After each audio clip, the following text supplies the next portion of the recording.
What's going on, everyone? Back again with some more Ultimate Horror FPS videos. It's been a minute. I apologize. I'm always busy, as it seems nowadays, but that's okay.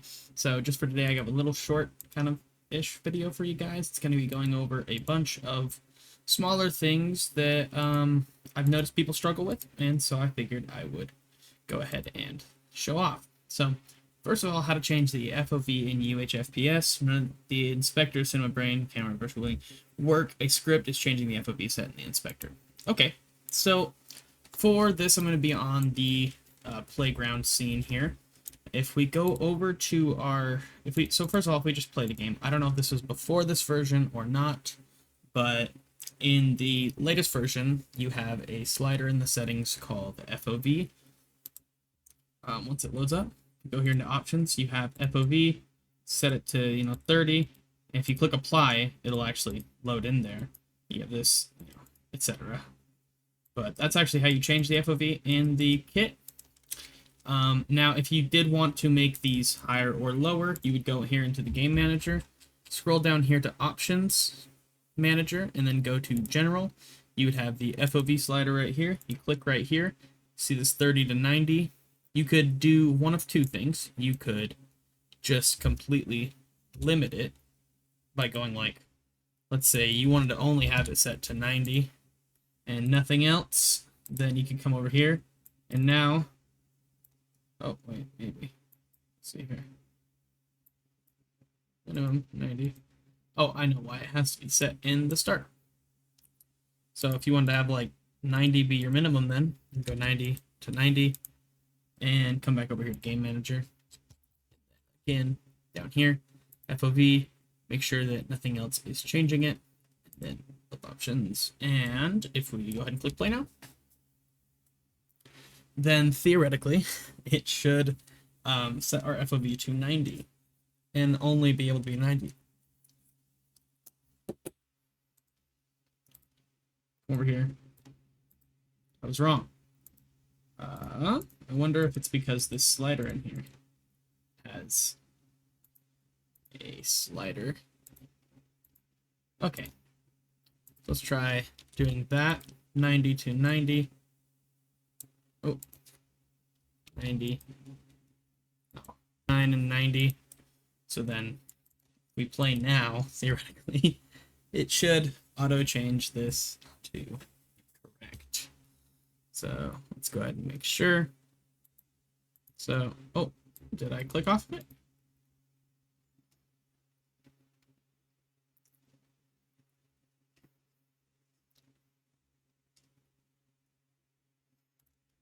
So, come over here. Our FOV can be 90 or 89. Set it to 90. It'll change that. Now, let's say, for example, you don't want this to change anything. Then you would just pretty much come over here. And you can see in this option slider, it says FOV. And this is basically where it is finding what we're changing here.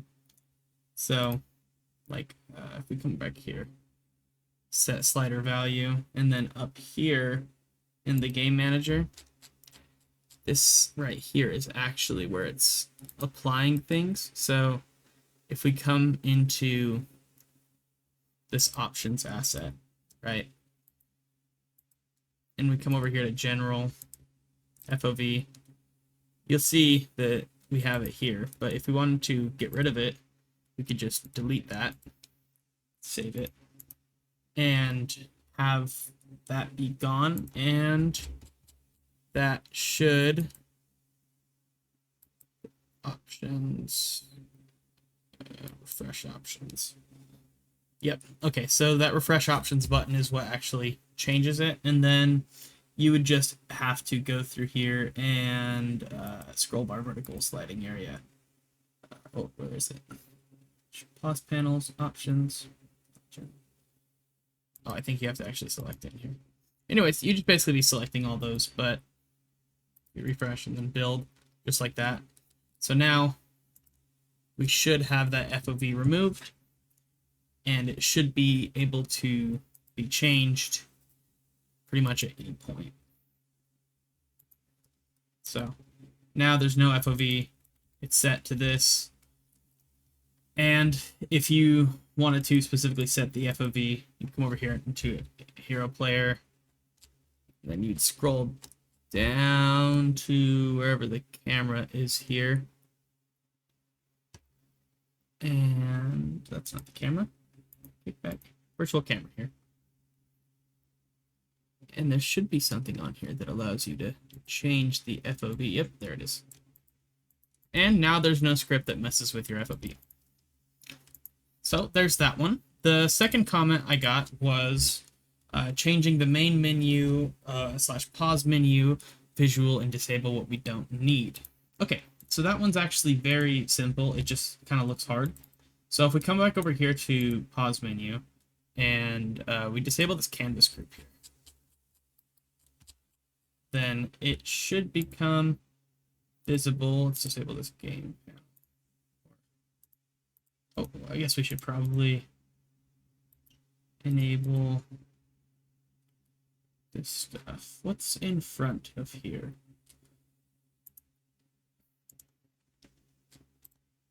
There it is. So if we go ahead and disable that now, you can see the pause menu. I like to edit pause menus or any kind of thing in the 2D mode. Which I think they actually kind of, we've pressed 2. So in 2D mode, because it lets me see how the canvas actually looks. So we have our pause menu here. So let's say you wanted to just change this title. All you would have to do is say like, change title. And then if you come down here to localization, you could ping the localization table. And we see that it doesn't have a G-lock key. But if it did, you could open this up. Can edit this language in the game. Oh, yes, there it is. Okay. Utilities. Wait, Windows. Actually, not sure what this is. Oh, there it is. Okay. So we have English, menu, and then like, so pause, stuff like that. This shows you the actual like keys for them. And if you wanted to like change it or delete it or whatnot.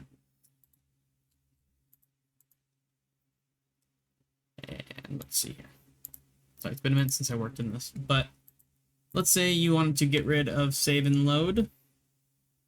Then you would basically just have to come over here to pause buttons, delete save and load real quick. And luckily this is all kind of together. And then we come back over here into our game manager. And basically you'd find everything that has any missing style, like any missing objects. So we're looking for save game manager. We don't want that anymore. And game manager, pause references, save game button. So you could go into the script here and just kind of get rid of that, but I think the same will actually work without it. There. You might get a couple errors though. So you probably have to remove the actual references to save games.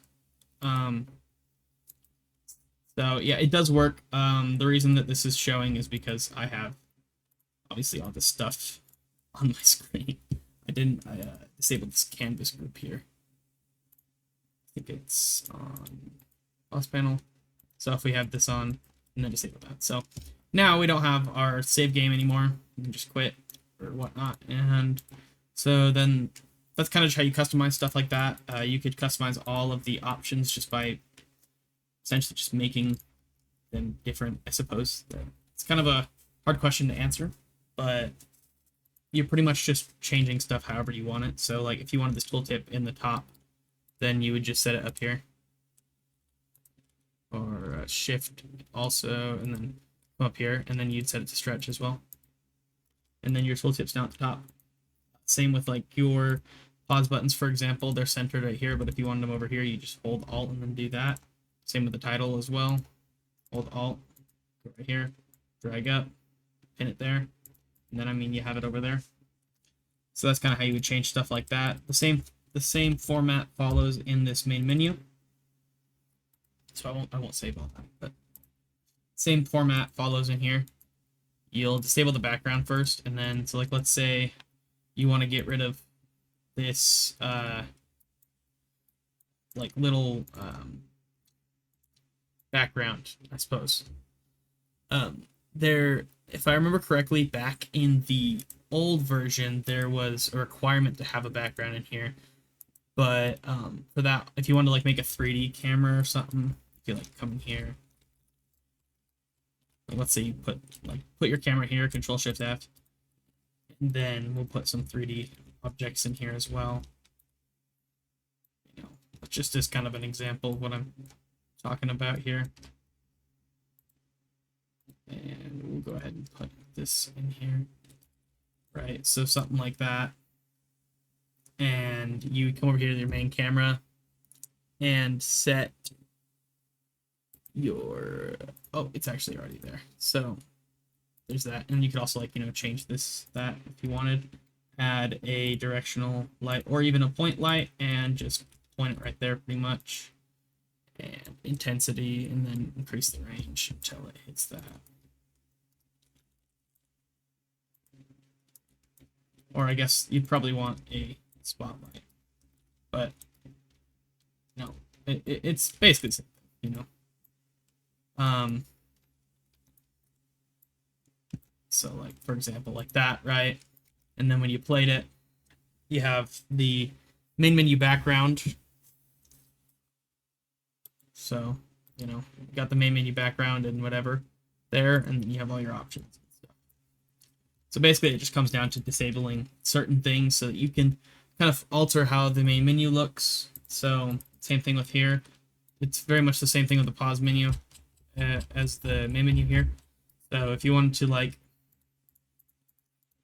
come in here and, you know, change around how these main menu panels work, right? You come through right here, come back over here. We'll open up load game here and just change this to the bottom middle, and then also set the text alignment over here so it looks right. And then we will set the slots panel to the center here, separator, and come up here. And it's stuff like that. And if you wanted the back button, for example, to be over here, then drag it out a bit, obviously. So it's pretty simple how to do all this stuff. It's just, you know, same thing with like these buttons here if you want to change them. It's just kind of moving them around and making them look pretty. That's all you got to do. But I understand it can be kind of confusing. So if you don't need, okay, and then the second part, I guess, is if you don't need like if you're just making a one game, right? So you don't need the load panel. You don't need the loading or the options. Let's just say you need new game and quit. Then you just remove those and then, you know, come into this main menu here and then delete the saves. Or for this specifically, we would have to unpack the prefab. This is something a lot of people get wrong. If it is set to be a prefab in the main menu, so like this, right? Then when you start it, and I'll go ahead and undo this because it might end up being like this on here again. Let's just see here. Okay, so it didn't do it this time, but I know for a lot of people what happens is that they edit like this when it's blue, and then they'll relaunch or they'll build their game and it builds it like this one. And it'll just like kind of do this thing.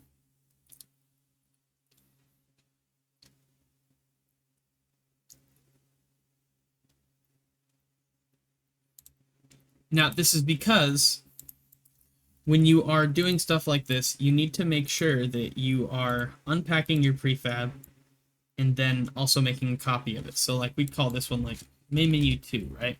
And main menu 2 doesn't have saving.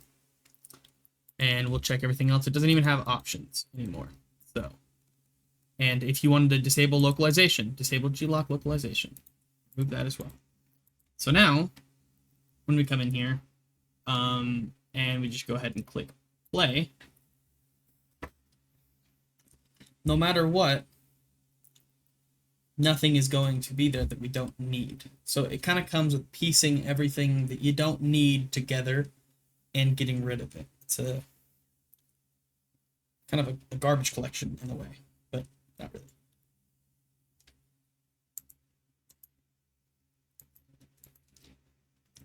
That might have been. Oh, okay. I was gonna say that I might have broke it. It's just loading still. I was wondering what was going on there. So, yeah, see, and then you click, new game, and it still loads into the same stuff. It does the same thing. So that's kind of how you change all that stuff and make pause menu different. It kind of falls into the same thing with FOV and fixing that so that you don't have to handle that. But we're going to go ahead and go into scene transitions. So we're going to go back to the playground for this. Not going to save my changes there. And so this is the other comment for the supplementals. It says, how can I get my game to change scene and I have my items in my inventory also saved? Great example of this is this scene over here, where it actually takes you over to a different scene. So, next level trigger. So right here, you have a door, and you have a return position, and a custom title interact, and then you have this level interact. So this trigger type is an event. And then you have this one right here, custom transform, which is going to be your return position. Now,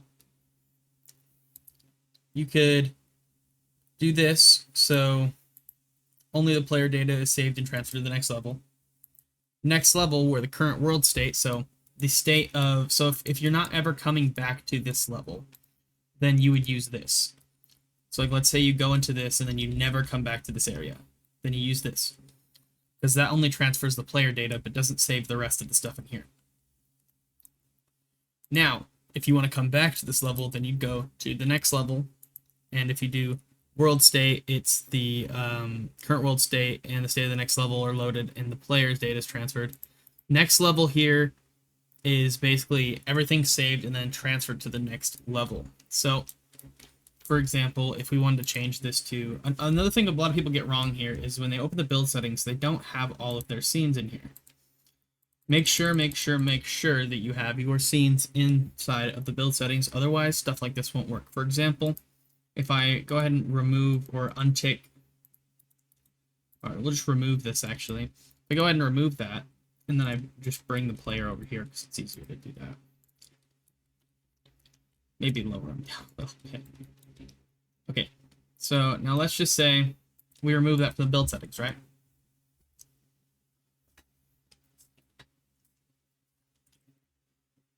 Then on the initialization of this door, it's going to probably throw an error, probably immediately, I would assume. Okay, never mind. Okay, so then, yeah, if I come over here now, and I try to interact, I guess I need to key, so I'm going to go ahead and just disable this key thing here. Custom interact, override use title. Yeah, so we're going to go ahead and just disable that real quick. If I click here, nothing's going to happen. That's because we don't have the elevator level in our actual build settings. So if we go over here back to Control-Shift-B, and then we search for the elevator, drag it off to playground here. And then I think we'll actually, yeah, we'll have to reload this. Take off this real quick. And then come in over here. You'll notice, once it loads in, come over here and click E. Oh, actually it still doesn't work.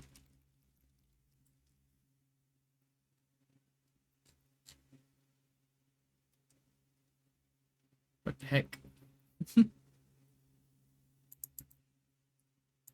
We'll just do that then. So, yeah, so if I click E there, interact. So the difference between those level transitions is I actually probably should have kept that key on there because I think it was flipped to an event. But,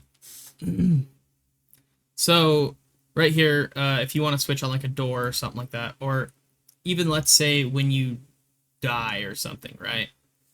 So like if you're we'll start with this for now. So you have the three trigger types. Trigger, which means you walk through somewhere and it transfers you to a new level. So you walk into some like cube collision, and it sends you to the new level. An interact, which is you press E on it, sends you to the new level, and then an event. So like let's say you launch a nuke in the game and it blows up the playground, it sends you automatically to the elevator. And then if you die, and like you come over here, and I think you would actually have to make a new event. But essentially, the way that would happen is, so you'd make a new event like this, and then you just queue in this game manager here, and then save game manager, and then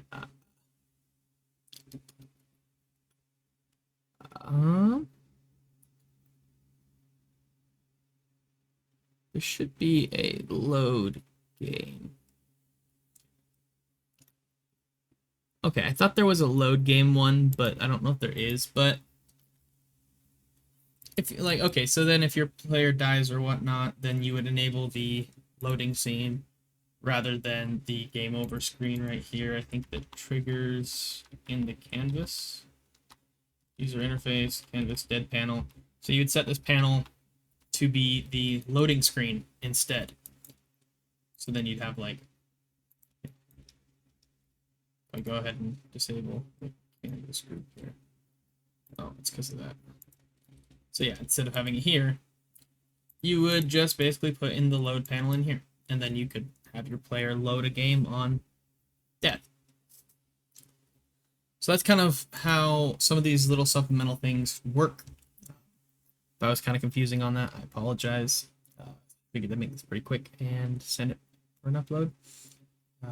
No, but yeah, anyways, hope you all enjoyed. If it helped you at all, you know, heck yeah. All right, that'll be all for today.